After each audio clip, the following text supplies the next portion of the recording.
नमस्कार, मैं हूं अंजना और आप देख रहे हैं आजाद भारत समाचार। आइए शुरुआत करते हैं आज की खास खबर से। प्रियंका गांधी ने कहा, सरकार बनने के पहले साल से हर महिला को 10,000 सालाना, 500 में सिलेंडर। मोदी सरकार की घोषणाओं को बताया खोखली। कांग्रेस नेता प्रियंका गांधी ने केंद्र की नरेंद्र मोदी सरकार पर निशाना साधते हुए कहा कि उसकी घोषणाएं खोखली हैं, जबकि कांग्रेस की सरकारें अपनी सभी गारंटियों एवं घोषणाओं को जमीन पर उतार रही हैं। वह झुंझुनू जिले के अरावता गांव में चुनावी सभा को संबोधित कर रही थी।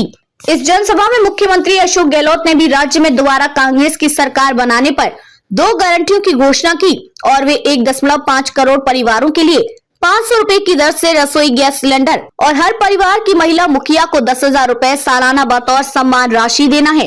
राज्य में 25 नवंबर को मतदान है और 1 सप्ताह के भीतर राज्य में प्रियंका गांधी की यह दूसरी सभा थी।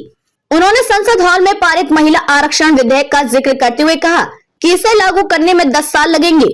इसी तरह पूर्वी राजस्थान नहर परियोजना, ERCP, जातिगत जनगणना आदि कई मुद्दों को लेकर केंद्र सरकार को घेरते हुए उन्होंने कहा कि इनकी सिर्फ खोखली घोषणाएं हैं, खाली लिफाफे हैं। ये जो भी घोषणा करते हैं उन्हें जमीन पर नहीं उतारती हैं।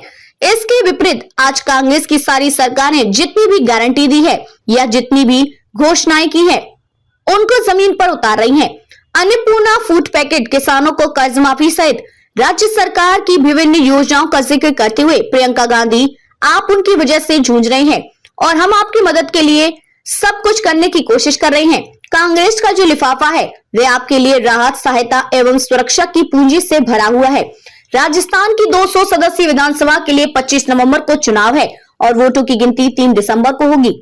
प्रियंका गांधी ने मतदाताओं को जागरूक होने का आह्वान करते हुए कहा कि आप ऐसे नेता चाहते हैं जो सिर्फ अपना ही भविष्य देखते रहे, अपनी सत्ता को टिकाए रखने का काम करते रहे और आपके बारे में सोचे नहीं।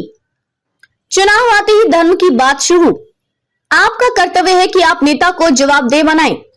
उन्होंने कहा कि असलियत यह है कि जो धर्म की राजनीति करते हैं उनकी जवाबदेही खत्म हो गई है।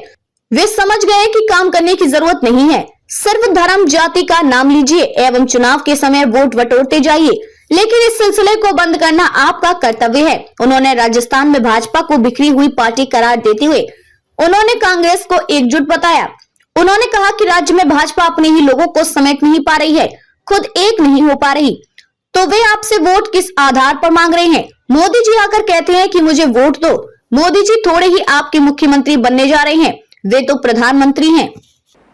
खबरों में अब तक के लिए बस इतना ही। फिर होगी आपसे मुलाकात ऐसी एक खास खबर के साथ। तब तक के लिए नमस्कार और देखते रहिए आजाद भारत समाचार।